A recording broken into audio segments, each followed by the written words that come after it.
ध्वनी काय असते कोण सांगेल मला? ध्वनी काय असतो कोण सांगेल मला?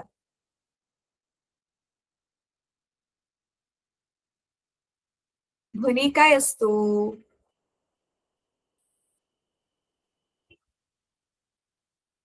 जी मुलं त्या दिवशी प्रेझेंट होती त्यांनी तरी उत्तर द्या.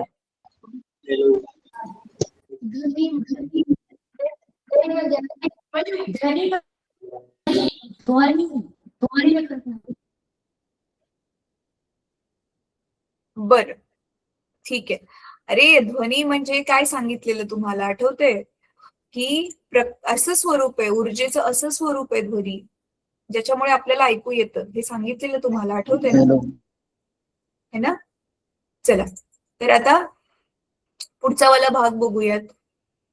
हा, तुम्हाला आणखी हे पण सांगितलेलं मुलांनो, अणुतरंग आणि अवतरंग काय असतं आठवते? मला सांगा, ध्वनी अवतरंग आहे की अणुतरंग आहे?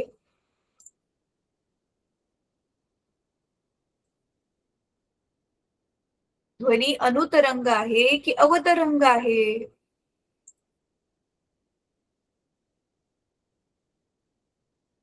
पुस्तक उघडा बर जरा बघा. पहिल्याच पानावर पहिल्याच पॅरेग्राफ मध्ये अणुतरंग आणि अवतरंग हे दोन शब्द दिलेत. ब्रॅकेटमध्ये दिलं असेल लॉन्जिट्युडिनल वेव्ह, ट्रान्सवर्स वेव्ह. तर ध्वनी कुठला तरंग आहे? पुढचं पाठ मागचं सपाट. आता पुढचं पाठ आणि कारण पुढचं अजून विषय हा, कोणती तरंग आहे? कोणती तरंग आहे?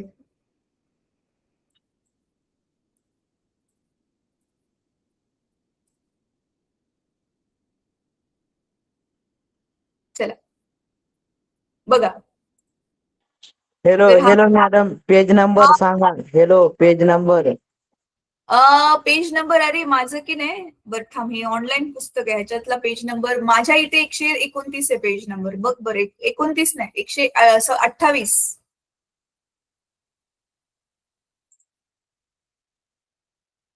तुमचं किती माहित नाही, पण 128च्या आसपासच असेल तुमचं पण असलं तर. तर आपण बघितलेलं बघा, दिसते इथे अणुतरंग. तर ध्वनीच्या ज्या लहरी आहेत, ध्वनी स्वतः जो आहे तो काय आहे? अणुतरंग आहे. लक्षात ठेवचं. कुठली तरंग आहे ध्वनी? अनम्यूट करून बोला. ध्वनी कुठली तरंग आहे? हा, अणुतरंग. गुड, ठीक आहे, करा.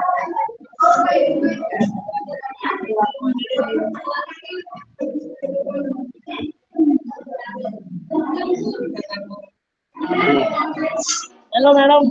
हा बेटा.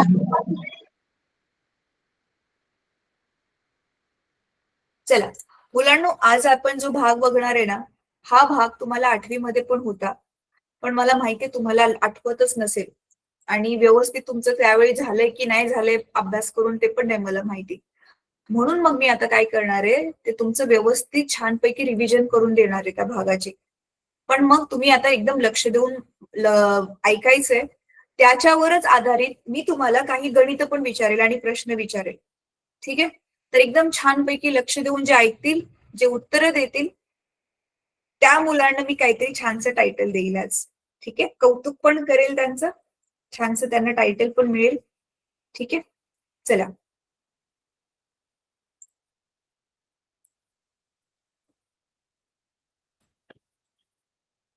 थांबा, मी स्क्रीन शेअर करते.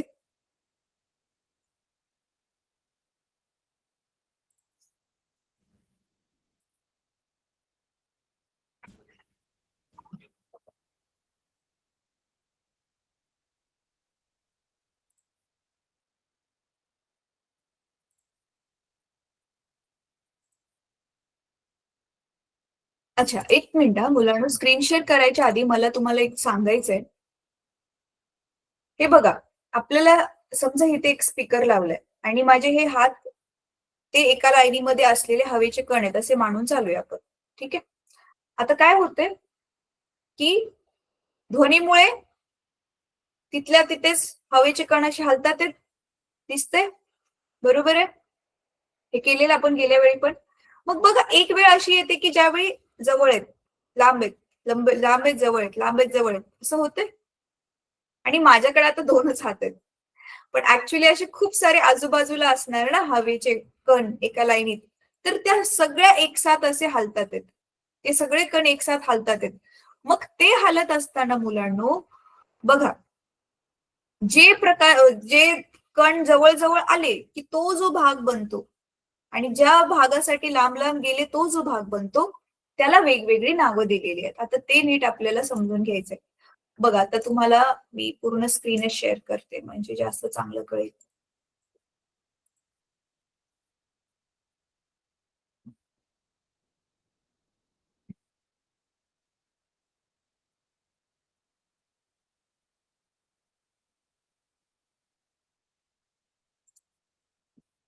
हे बघा इथे दिसतंय तुम्हाला? हे बघा इथे हवेचे कण जवळ दिसतात आहेत. एकदम खिचडी बनल्यासारखे दिसते. इथे माझं दिसते आणि हे बघा इथे लांब लांब गेलेले दिसतात आहेत. जिथे हवेचे कण एकदम जवळ आहेत तिथे खाली काय लिहिलंय रे इंग्लिश मध्ये? बघा बरं कोणतं लेटर लिहिलंय इंग्लिश मधलं? इंग्लिश मधलं कुठलं अल्फाबेट लिहिलंय? सी. सी. Very good. तर जिथे हे सी लिहिलंय ना, तर सी का नाव लिहिलंय माहितीये? इंग्लिश मध्ये त्याला म्हणतात compression. C for compression. Compress होणं म्हणजे दाबतो की नाही आपण, जवळ येतं त्याच्यामुळे. कुठल्या पण वस्तूला दाबल्यावर, आपला रबर आहे, खोड रबर, दाबल्यावर तो जवळ येतात की नाही ते रबरचे जे जे छोटे छोटे कण आहेत, अजून जास्त जवळ येतात. तसंच इथे हवेचे कण जवळ येतात म्हणून ह्याला नाव दिले इंग्लिश मध्ये कंप्रेशन. कंप्रेशनला मराठीमध्ये नाव दिले संपीडन. कळते? मग हे सी काय आहे? संपीडन. आणि आर काय आहे मग? विरलन. आर ला इंग्लिश मध्ये म्हणतात रेअरफॅक्शन. रेअरफॅक्शन म्हणजे हवा जिथे विरळ होते, रेअर होते, विरळ. रेअर म्हणजे विरळ, कळते? रेअर म्हणजे विरळ, म्हणून त्याला रेअरफॅक्शन म्हणतात. म्हणजेच इथे काय नाव दिलेलं आहे? काय नाव दिलेलं इथे? विरलन. रेअर म्हणजे विरलन. कळलं? तर मग आता ध्वनी बघा, आता इथे तुम्हाला जी आकृती दिसते ना मुलांनो, बघा म्हणजे हा ध्वनी दिसतो इथून, ध्वनिवर्धक. ध्वनिवर्धकामधून ध्वनी निघून तो पुढे पुढे पुढे पुढे जात असताना हवेच्या कणांना त्याने कशामध्ये भागलं? हवेचे कण त्याच्यामुळे कसे झाले? काही ठिकाणी हवेचे कण जवळ आले ध्वनी जाताना, काही ठिकाणी हवेचे कण लांब लांब गेले. बरोबर आहे? म्हणजे ध्वनी जातापर्यंत हवेची अशी अवस्था झाली. मग ह्यालाच की पूर्ण जी आपली आता हे झालेलं आहे ही एक पूर्ण ध्वनीची लाट नाहीये मुलांना, माहितीये? ज्याला आपण इंग्लिश मध्ये वेव्ह म्हणतो, ती एक वेव्ह किंवा एक ध्वनी तरंग नाहीये. खूप सारे ध्वनी तरंग आहेत. आता उदाहरणार्थ मी तुमच्याशी बोलते तर खूप साऱ्या, एका वाक्यामध्येच खूप साऱ्या ध्वनी तरंगा तुमच्यापर्यंत पोहोचतात. कळतंय? कळतंय? मग आता आपण ते जाणून घेणार आहे की एक ध्वनी तरंग आपण कशाला म्हणायचं. ठीक आहे? तर आता नीट बघा, इथे लक्ष देऊ. दोन्ही प्रकारच्या तरंगांबद्दल आपण बोलणार आहे. 2 प्रकारच्या तरंगा कोणत्या बरं? आता जस्ट मी नाव सांगितलेलं.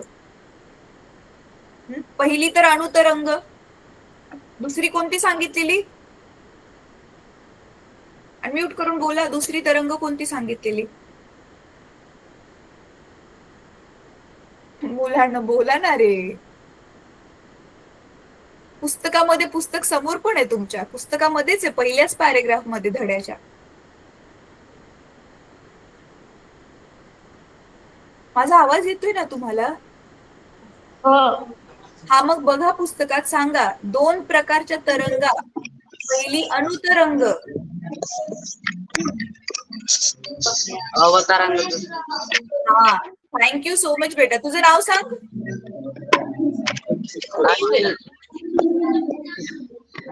काय म्हणालास? काय नाव सांगितलं बेटा तू? अनिल. अरे बाकीच्यांचा आवाज एवढा आहे. अनिल अनिल म्हटलास?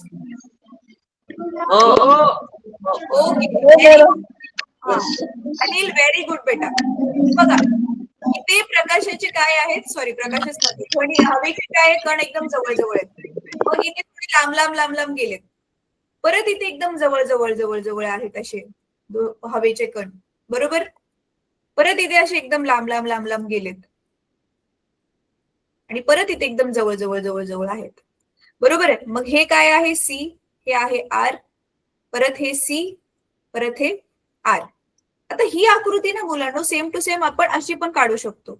म्हणजे काही ठिकाणी लाईन्स एकदम जवळ जवळ आहेत, मग लांब लांब गेलेत, मग एकदम अशा जवळ जवळ आहेत, परत लांब लांब गेलेत आणि परत एकदम अशा जवळ जवळ आहेत. ठीक आहे. मग ह्याला आपण काय म्हणतो? सी आर, सॉरी मधलं R, C R C R C. इथपर्यंत कळलं? कळलं इथपर्यंत? तर ही झाली आपल्या ह्या दोन्ही पण काय आहेत? ह्या आपल्या ह्या अणुतरंग आहेत, बरोबर. आता मी काढते अवतरंग. जसं आपण बघितलेलं पाण्याची लाट पाण्यावर जी म्हणते ती अवतरंग असते. प्रकाश पण अवतरंग आहे. तर हे बघा, हे काय आहे? आपलं अवतरंग आहे. कळतंय? ठीक आहे. तर आता ध्वनी तरंग जे अणुतरंग आहे त्याच्यामध्ये कसं आपण सीआर सीआर लिहिलंय, तर ह्याचं असतं सी आणि टी. सी आणि टी असतं. ह्याचं सी म्हणजे हे तर क्रेस्ट असतं इंग्लिशमध्ये. हे नंतर म्हणजे एक्स्ट्रा सांगते तुम्हाला, नंतर ते कळेलच. क्रेस्ट आणि हे ट्रव असतं. हे क्रेस्ट ट्रव ते पुढे जाऊन तुम्हाला अजून चांगलं कळेल. सध्या नुसतं समजून घ्या. आणि इथे काय होतं?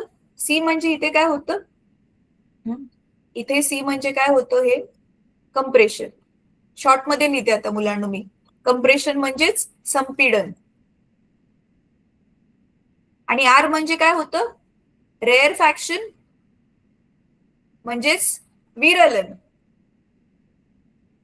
कळते? आता एक ध्वनीची तरंग आपण कशाला म्हणायचं? कुठली पण तरंग, मग ती अणुतरंग असू द्यात किंवा अवतरंग असू द्यात, एक अणुतरंग किंवा एक अवतरंग आपण कुठून ते कुठपर्यंत मोजणार? तर नीट ऐका मुलांनो. बघा, एक सी आणि एक आर मिळून म्हणजे इथून ते इथपर्यंत, इथून ते इथपर्यंत एक सी आणि एक आर मिळून एक अणुतरंग बनते. तसेच सेम इथून एक ही क्रेस्ट आणि एक ट्रफ हे मिळून एक अवतरंग बनते. थांबा, आता मला बघायचं किती जणांनी लक्ष देऊन ऐकलं, म्हणून मी स्क्रीन शेअर थांबवले. बरं, आता मुरुमगावच्या मुली अनम्यूट करतील. लवकर लवकर अनम्यूट करा एक जणांनी येऊन. मुरुमगावचे जे जॉईन झालेत. अरे हा बेटा मला सांगा आता, एक अणुतरंग आपण कशाला म्हणतो?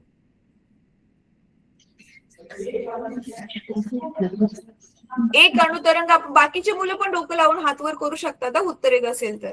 ज्यांना ज्यांना उत्तर येते त्यांनी हात वर करा. अवतरंग. एक अणुतरंग आपण कशाला म्हणतो? एक सी आणि एक आर मिळवणारे सेम टू सेम एक अवतरंग आपण कशाला म्हणतो? बरं चला मी आकृती दाखवते. आकृती बघून तरी मला सांगा.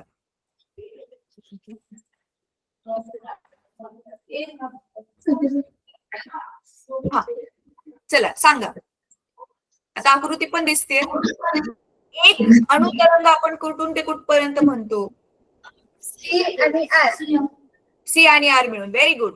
सेम टू सेम एक अवतरंग आपण कशा कशाला मिळून म्हणतो?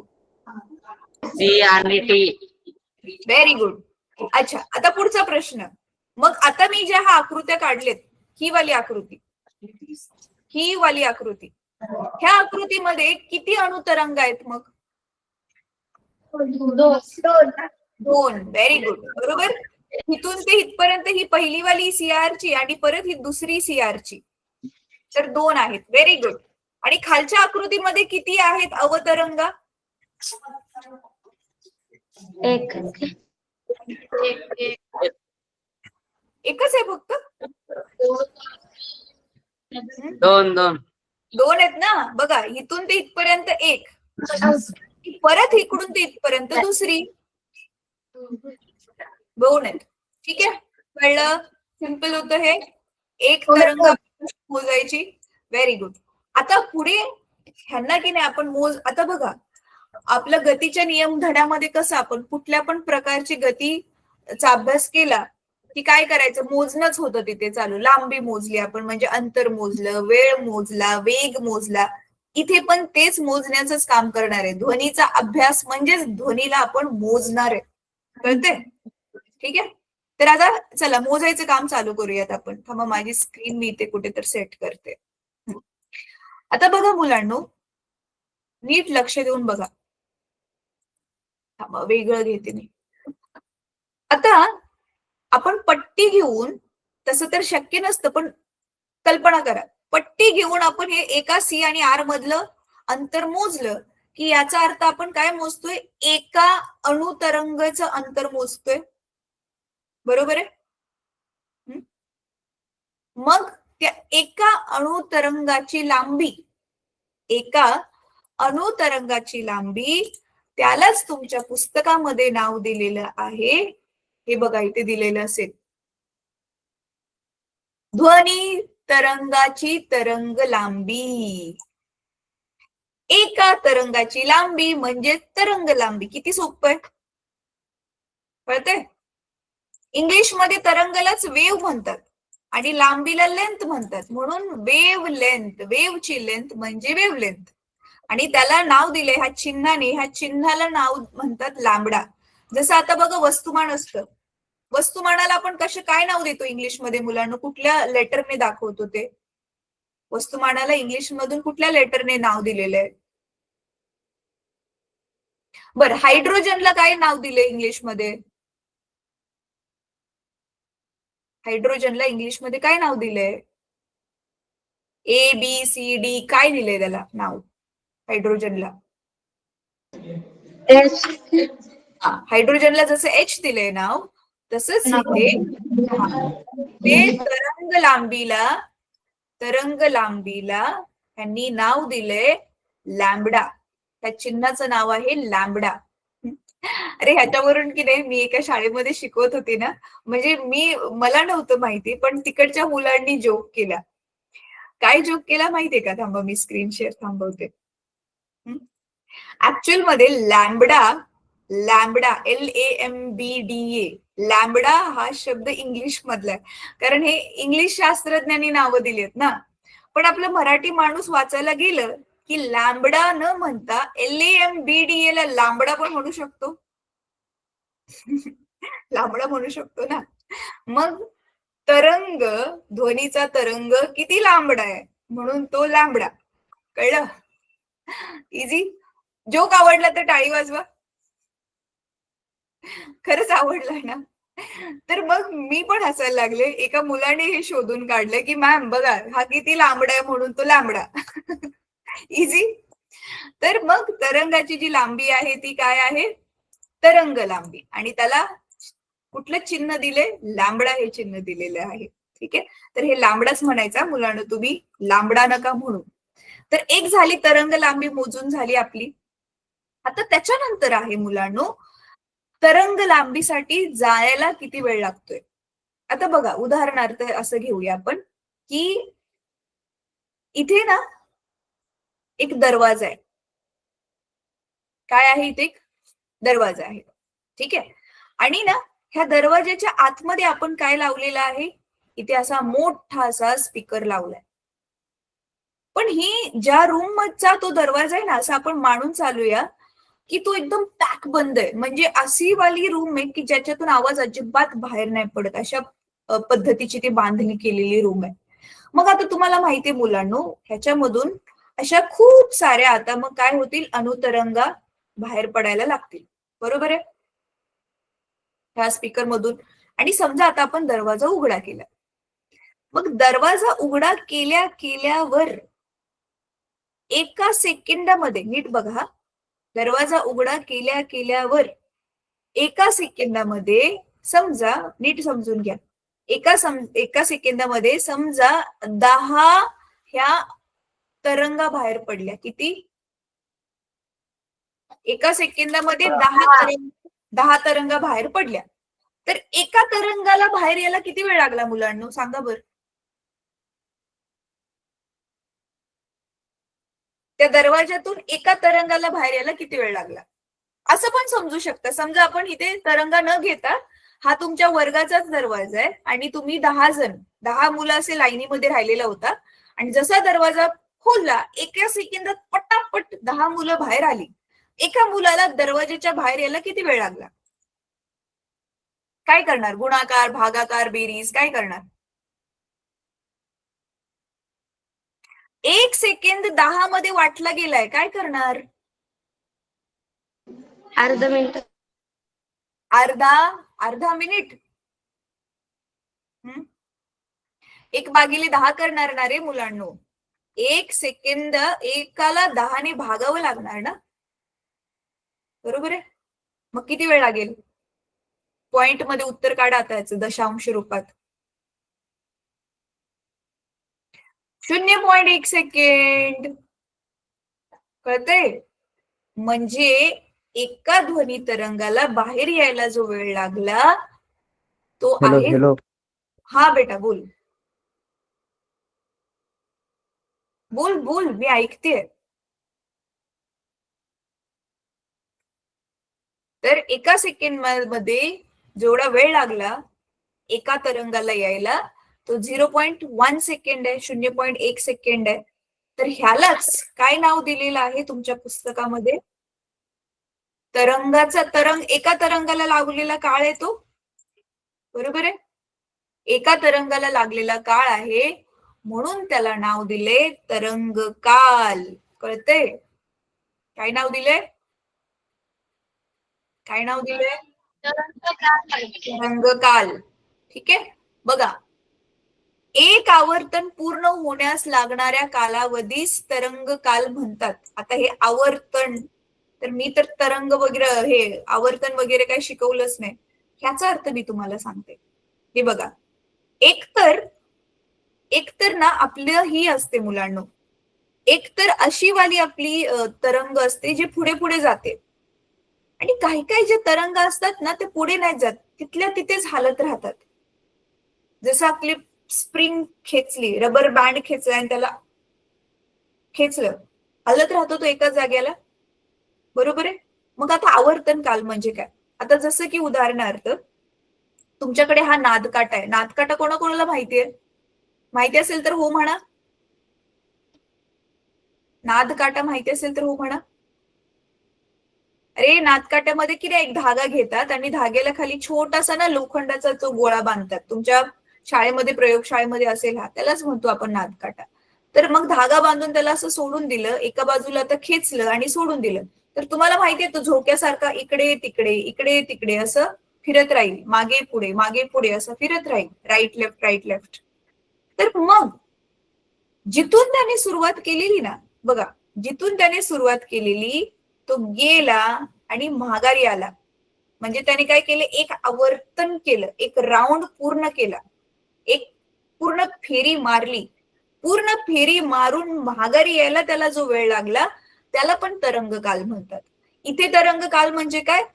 एका तरंगाला बाहेर यायला किती वेळ लागला त्याला पण तरंगकाल म्हणतात आणि इथे एक राऊंड मारायला त्याला किती वेळ लागला त्याला पण तरंगकाल म्हणतात. म्हणून बघा इथे तुमच्या पुस्तकामध्ये काय व्याख्या दिलेली आहे? माध्यमातील एखाद्या बिंदूच्या बिंदूपाशी घनतेचे एक आवर्तन पूर्ण होण्यास लागणाऱ्या कालावधीस तरंगकाल म्हणतात. आता माध्यमातील एखाद्या बिंदूपाशी घनतेचे एक आवर्तन म्हणजे काय? आता जसं इथे नादकाटाला राईट लेफ्ट करतोय, त्यावेळी ध्वनी जाताना, हवेमधून ध्वनी जाताना कोण राईट लेफ्ट करते रे मुलांनो?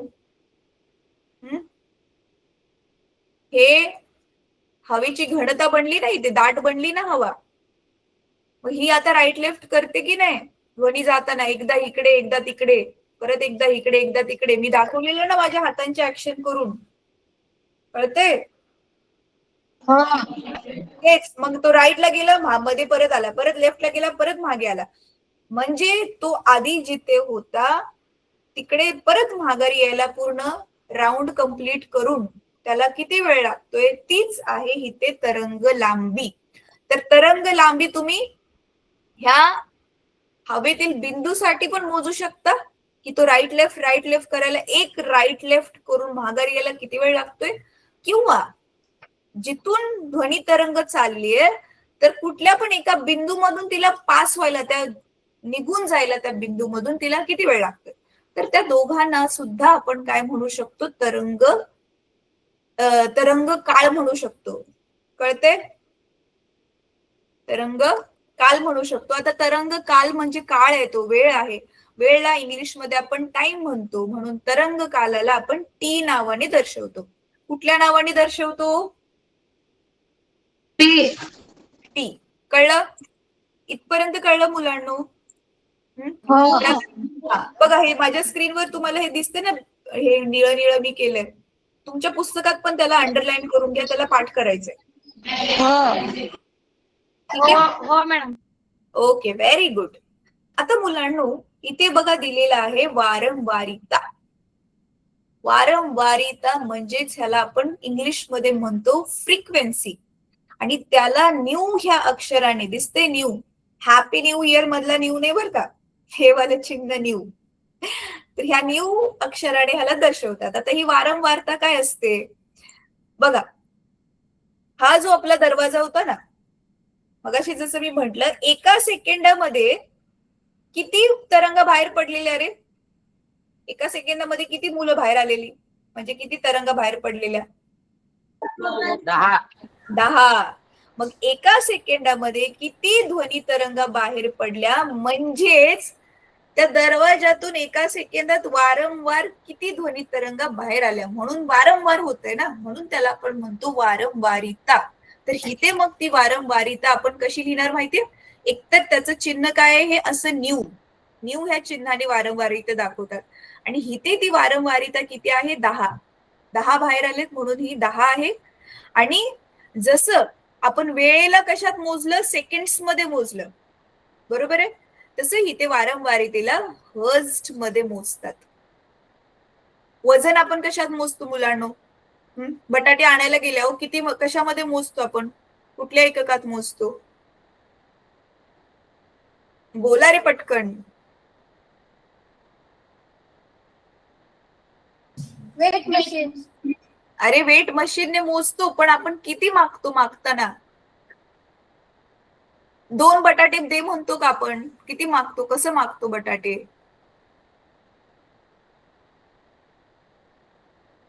1 किलो 2 किलो म्हणतो की नाही? हा. किलोग्राम मध्ये मोजतो बटाटे किलोग्राम मध्ये मोजतो. तसंच इथे वारंवारता आपण हर्ट्झ मध्ये मोजतो. तर इथे मग वारंवारता किती आहे? It is 10 hertz. 10 हर्ट्झ ही आपली इथे वारंवारता आहे. कळलं वारंवारता काय असते?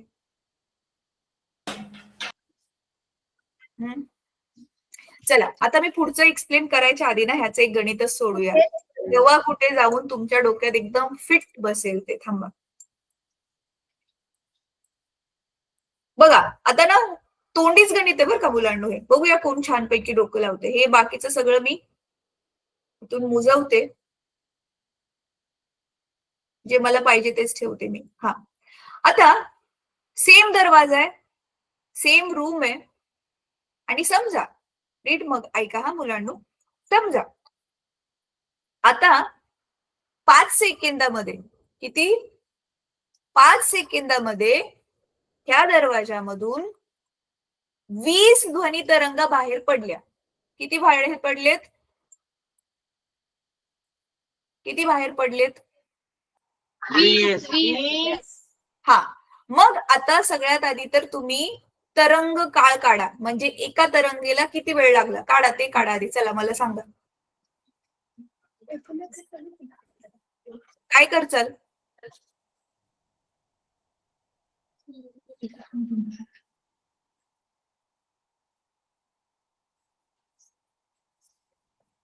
2 काय आलं उत्तर?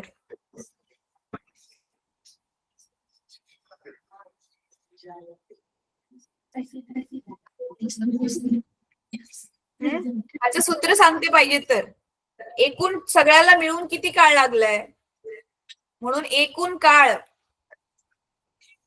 भागिले एकूण तरंगा, किती एकूण तरंग बाहेर पडलेत त्या. आता करा.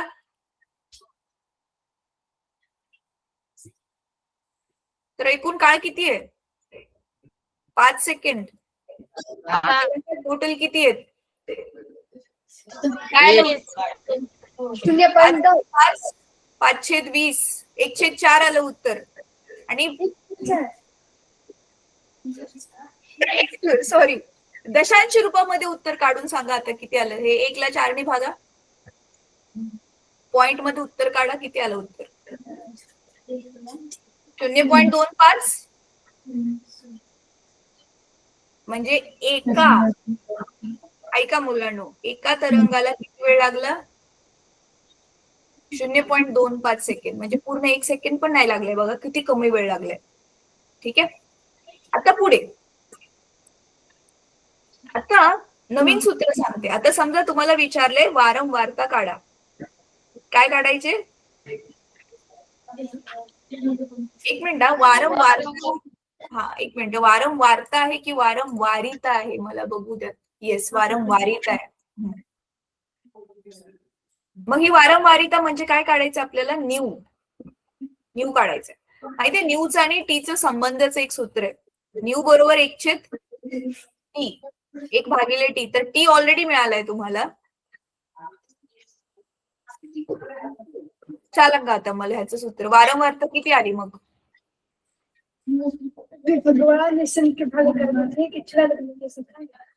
किती आली वारंवारता मुलांना सांगा बरं?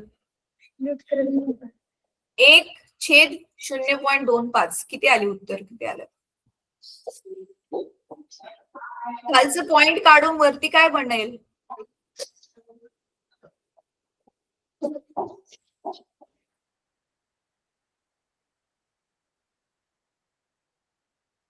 चला, बाकीच्या मुलांनी पटकन हे कॉपी करा, वहीमध्ये लिहून घ्या.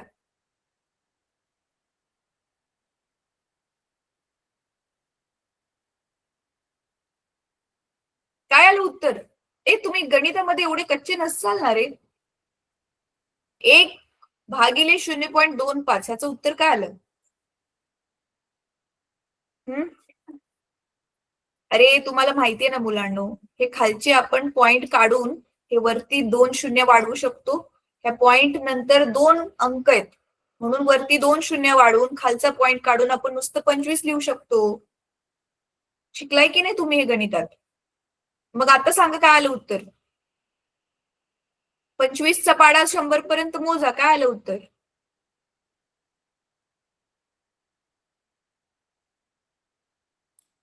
4.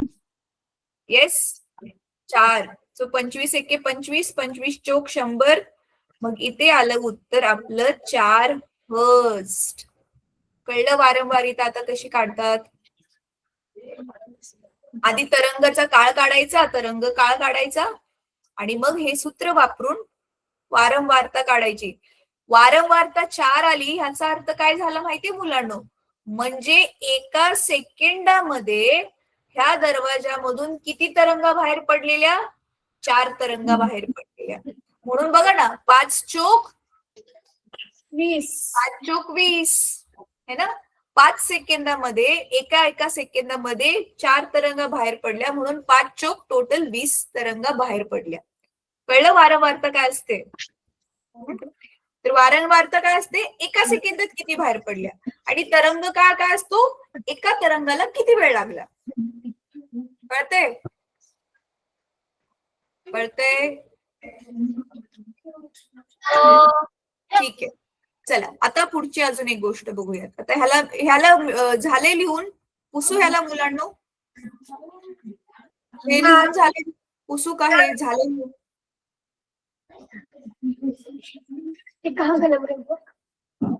बरं, मी इकडचं पुसते. चला आता इकडे लक्ष द्या. अच्छा. इकडे लक्ष द्या मुलांना, नीट बघा आता. आता इथे आपण काय ठेवलं, आपलं लाऊडस्पीकर ठेवलाय. ठीक आहे, आणि नीट ऐका आता. तुम्हाला माहिती आहे ह्याच्यातून ध्वनी बाहेर पडतो. आता आपण फक्त समजून घेण्यासाठी एकाच ध्वनी ह्याची हवेमधल्या कणाची गोष्ट करूया. तर हवेमधला हा जो आता कण होता, तर ह्याच्यापर्यंत आता तो ध्वनी पोहोचला. मग त्याच्यामुळे काय झालं, नीट ऐका मुलांना. तो आधी इकडे गेला, माघारी आला, परत इकडे गेला, माघारी आला. म्हणजे तो स्वतःच्या जागेपासून सगळ्यात जास्तीत जास्त लांब किती अंतरावर गेलेला. मग ते अंतर तुम्ही उजव्या बाजूचं घ्या, नाही तर डाव्या बाजूचं, दोघांपैकी कुठलं तर एकच, कारण दोन्ही अंतर समान असतात. तर म्हणजे समजा आता ह्याला आपण, ह्याची जी मूळ पोझिशन होती, अवस्था होती, ती समजा ओ वरती होता. तो ओ पासून तो ए ला गेला आणि परत इकडच्या बाजूला तो बी ला गेला. तर मग हे ओ आणि ए मधलं हे जे अंतर आहे ना मुलांना, हे ओ ए मधलं अंतर घ्या किंवा ओबी मधलं अंतर घ्या, दोन्ही समानच असतात. तर हे जे अंतर आहे, ह्याला बघा तुमच्या पुस्तकामध्ये मग काय नाव दिलेलं आहे, आयाम. काय नाव दिले, काय नाव दिले मुलांना, काय नाव दिले, आयाम. ठीक आहे, आता बघा ह्याला, ह्याला आपण ना कॉमेडीच्या पद्धतीने आता कसं लक्षात ठेवायचं. आयामचा आयामचा मिळता जुळता शब्द दुसरा कुठला आहे? जसं कवितेमध्ये यमक जुळणारे शब्द असतात की नाही, तसं इथे आयामचा यमक जुळणारा शब्द कुठला आहे? रायमिंग वर्ड्स आपण ज्याला इंग्लिशमध्ये म्हणतो. चला ठीक आहे, आता तुम्हाला क्लू देते. सगळ्यांनी हात वर करा, हात वर करा सगळ्यांनी, खाली करा, परत वर करा, फास्ट फास्ट फास्ट, परत खाली करा. हा, हाताचा काय झाला आता,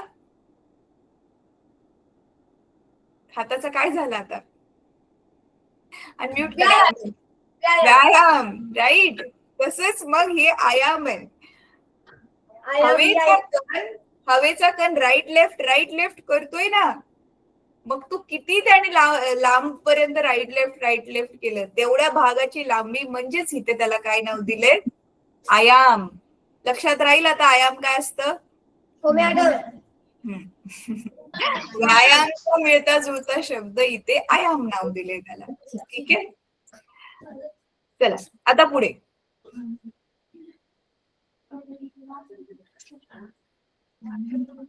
इथे आता दिसतंय मुलांनो, तर बघा ह्याच्यातलं सगळं बोलून झालं आपलं. आता हे तरंग लांबी काय असते ते समजून घेतलं तुम्ही, वारंवारता काय असते हे पण समजून घेतलं, आयाम समजून घेतलं.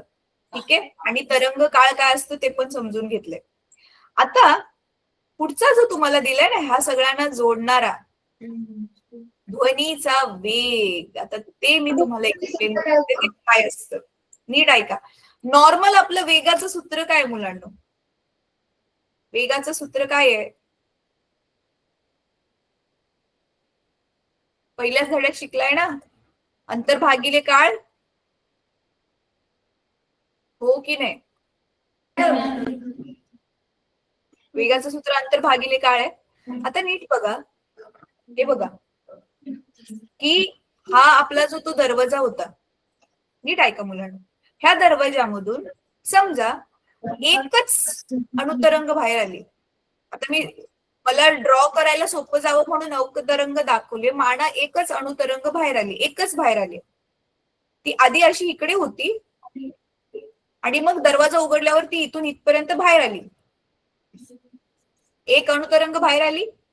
आता मला सांगा, बाहेर आल्यावर तिचं जेवढं, तिने किती अंतर कापलं, मग ह्या ए बिंदू पासून ती आता इथे बी बिंदू पर्यंत आली, तर तिने किती अंतर कापलं असेल, कारण आपण आता तिचा वेग काढतोय ना, मग तिचं अंतर भागिले काळ घेतोय आपण, तर किती अंतर कापलं. हिची लांबी किती मोजलेली रे आपण, ह्या लांबीला काय नाव दिलेलं, तरंग लांबी. ए पासून बी पर्यंतचं जे अंतर तिने कापलंय तेवढंच अंतर कापलेलं असेल जेवढी तिची स्वतःची तरंगाची लांबी आहे, बरोबर? हो की नाही? अरे बघा, जसं की आता इथे एक मुलगा उभा होता आणि मुलाचं पायाचं जेवढं पण माप असेल, बरोबर तेवढ्याच मापाने पुढे येऊन तो उभा राहिलाय.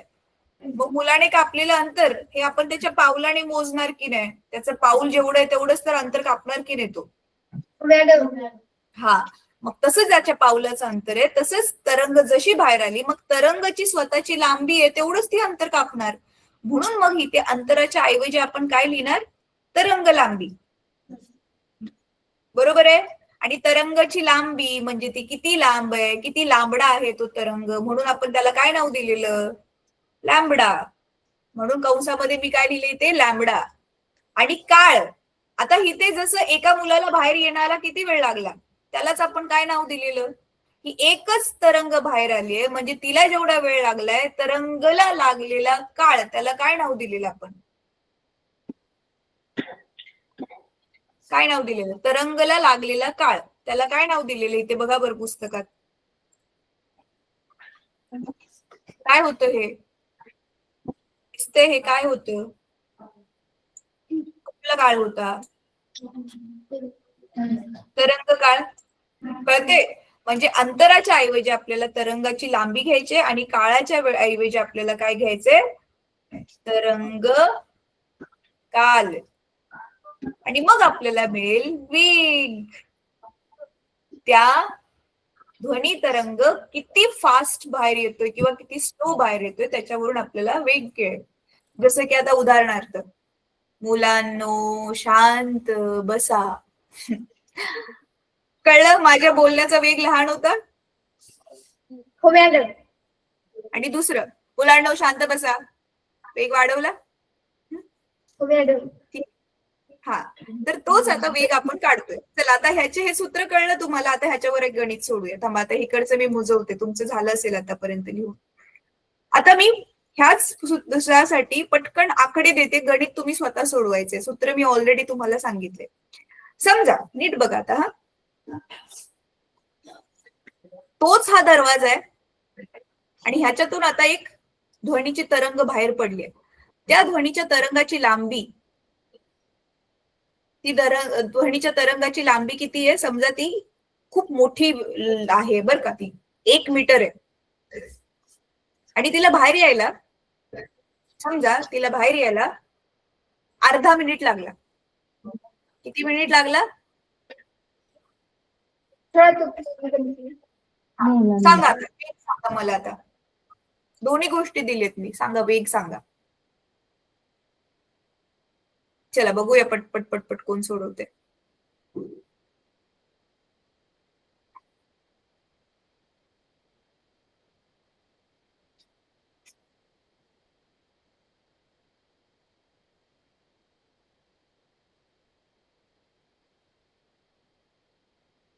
मुलांना आपल्याकडे 3च मिनिट आहेत. मला होमवर्क पण द्यायचंय तुम्हाला.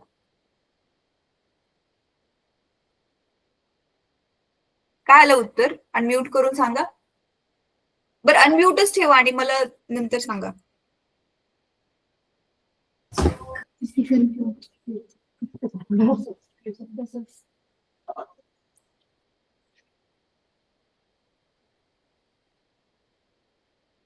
आता इथे वेगच्या ऐवजी आपण लिहिणार तरंग वेग, बस.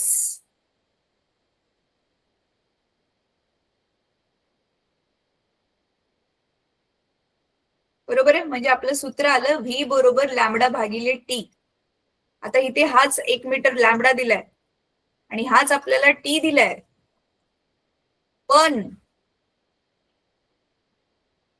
पण अर्धा मिनिट, मिनिटामध्ये दिलंय ते. अर्धा मिनिट सेकंड्स मध्ये त्याला कन्वर्ट करायचं. अर्धा मिनिटामध्ये किती सेकंड असतात मुलांनो? हा, मग इथे 30 लिहिणार, 30 सेकंड. मग काय ठेवा आता किमती, 1/30. मग हेच जे पण काय उत्तर येईल तेच आहे तुमचं आन्सर मीटर प्रति सेकंड मध्ये. भागाकार करा आणि सांगा मला.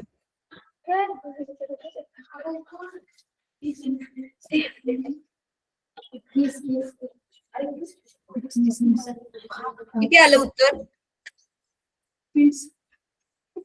अरे 1/30 आलंय.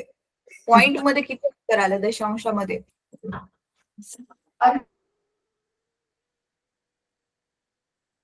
बर, चला मुलांना आता हे तुम्ही करा. तोपर्यंत मी गणित सांगते, ते पटकन गणित लिहून घ्या.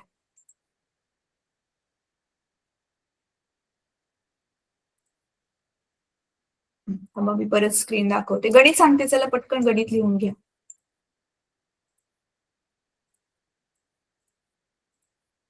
काही मुलांनी हे कॉपी करा आणि काही मुलांनी गणित लिहून घ्या.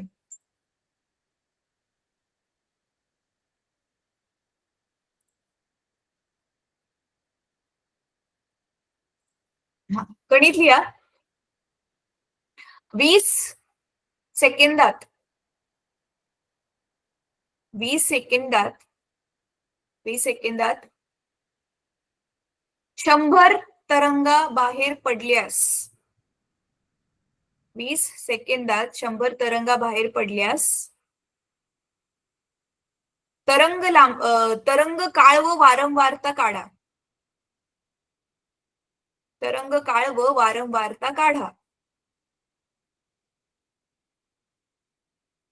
फुल स्टॉप. त्याच्याच पुढे तरंग लांबी 0.5 मीटर असल्यास तरंग लांबी 0.5 मीटर असल्यास तरंग वेग काढा.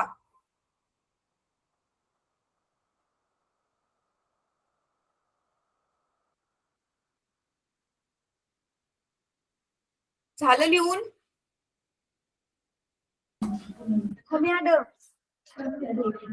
कोणाकोणाचं लिहून झालं? जरा हात वर करा. गणित कोणाकोणाचं लिहून झालं? हात वर करा. Okay, very good. शहाडामचं आणि खडकीचं कॅमेराच ऑफ आहे. कॅमेरा ऑन करून जरा हात वर करा मुलांनो. शहाडाची मुलं. बरं, ठीक आहे. चला आता आपला इथे तास मुलांना थांबूयात. गणित सोडवू नये एवढाच होमवर्क यासाठी तुम्हाला. आणि सगळ्या ज्या अच्छा, परत हात वर करा ज्यांचं गणित लिहून झालं, शहाडाचे मुलं. ठीक आहे. नेक्स्ट टाइम मला तुम्ही गणित वाचून दाखवायचंय आणि मला उत्तर पण सांगायचंय.